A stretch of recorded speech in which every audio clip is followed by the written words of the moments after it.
aí, para quem trabalha com segurança, a lei não é só um monte de regra, não. Pensa nela como um escudo. E é hoje que a gente vai entender direitinho como a estrutura da lei, a famosa hierarquia, vira a maior proteção no dia a dia. Bora lá mergulhar nisso.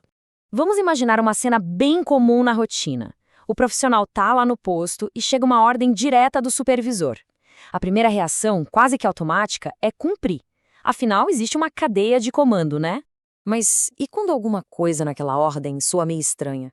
Sabe, quando o alarme interno apita e diz que aquilo talvez passe dos limites, que talvez seja até ilegal? Pois é, esse é um dilema que todo profissional já passou ou um dia ainda vai passar. Essa é a pergunta de US$ 1 milhão. Recebi uma ordem que parece ilegal. O que eu faço agora? A notícia boa é que a resposta não depende de sorte ou de opinião. Ela está numa ferramenta muito clara e poderosa que o próprio direito oferece para gente. O primeiro passo é sacar que o mundo das leis não é uma bagunça com cada regra falando uma coisa. Muito pelo contrário, é um sistema super organizado que funciona como uma engrenagem. E essa organização toda existe para uma coisa: trazer segurança e previsibilidade. E o desenho que representa essa organização toda é a famosa pirâmide das leis. É bom pensar nela não como uma teoria chata de faculdade, mas como um verdadeiro manual de instruções para lidar com situações complicadas. É, sem dúvida, a principal ferramenta de proteção. Mas o que é essa tal de hierarquia? A ideia é super simples e, ao mesmo tempo, muito forte. Pensa na construção de um prédio. O andar de baixo precisa sustentar o de cima, senão tudo desaba. Na lei, é a mesmíssima coisa. Uma norma pequena, tipo uma portaria interna, não pode simplesmente ir contra uma lei federal que está acima dela.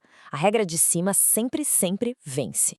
E olha ela aí, a famosa pirâmide de Kelsen, do jeitinho que funciona aqui no Brasil. A gente vê 3 níveis bem claros: o topo, o meio e a base. Cada um tem sua função, sua força. Vamos dar uma olhada em cada um desses degraus para ver aonde a profissão de vigilante se encaixa. Olha só que interessante esse contraste. Lá no topo, sozinha, intocável, tá a Constituição Federal, a nossa lei maior. Nada, absolutamente nada pode ir contra o que ela diz. Agora, olha lá para a base. Ali ficam as regras do dia a dia, portarias, normas da empresa. A função delas é só uma: detalhar o que as leis de cima já mandaram. Elas nunca podem inventar uma obrigação nova do nada.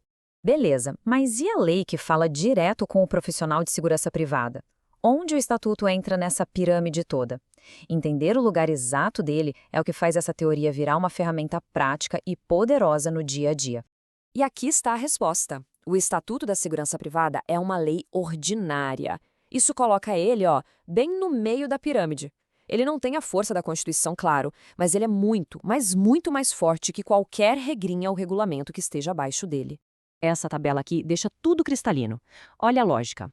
Lá no topo, a Constituição garante direitos que são a base de tudo, como a dignidade. No meio, o nosso estatuto, detalhando as regras da profissão. E lá na base, as portarias, seja da Polícia Federal ou da própria empresa, explicando como aplicar tudo isso. É uma escadinha, sempre de cima para baixo. Então, o que importa de verdade é isso aqui. Nenhuma regra interna da empresa, nenhuma ordem de supervisor, nenhuma portaria pode passar por cima do que está escrito no Estatuto da Segurança Privada. E o Estatuto, por sua vez, tem que obedecer à Constituição. Fim de papo. Simples assim. Ok, a teoria está entendida. Agora vamos para o que realmente interessa. Como é que se usa isso na vida real? Vamos analisar um caso, uma situação que poderia muito bem acontecer amanhã em qualquer posto de serviço. Se liga na cena. O trabalho é na segurança de um evento gigante. O lugar está lotado, o clima é tenso. Aí vem o supervisor e dá a ordem. A coisa tá pegando. Revista todo mundo aí que você achar que é suspeito. Vai no seu feeling. Pronto, a ordem foi dada. É do superior direto. Mas ela é legal? É exatamente nessa hora que a gente aciona o conhecimento da pirâmide para fazer uma análise rápida e, o mais importante, segura.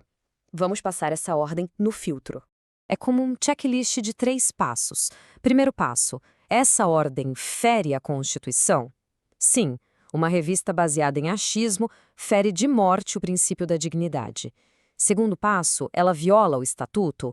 Sim, de novo. A lei é clara ao exigir que a atuação do vigilante respeite a dignidade. Logo, a conclusão é uma só: a ordem é ilegal e não deve de jeito nenhum ser cumprida. Deu para perceber o poder disso? Ao entender a hierarquia das leis, o profissional não está simplesmente desobedecendo uma ordem. Na verdade, ele está obedecendo a uma ordem muito maior, a própria lei. É esse conhecimento que protege a carreira e, mais ainda, a integridade da pessoa. Os benefícios são muito claros. Traz uma segurança jurídica danada, porque se sabe exatamente qual regra a seguir. Fica mais fácil entender os próprios limites de atuação e, o principal, isso dá a base para uma recusa legítima, com fundamento de ordens ilegais. É só lembrar da sequência: Constituição em primeiro, Estatuto em segundo e só depois as normas internas. Para a gente fechar, fica essa reflexão aqui. A verdadeira autoridade de um profissional de segurança não vem de um crachá, nem de uma ordem que um chefe deu na hora. Ela vem do conhecimento e do respeito à lei. É a lei que dá legitimidade e que protege a atuação. Saber disso não é só um detalhe, é a essência de ser um profissional de verdade.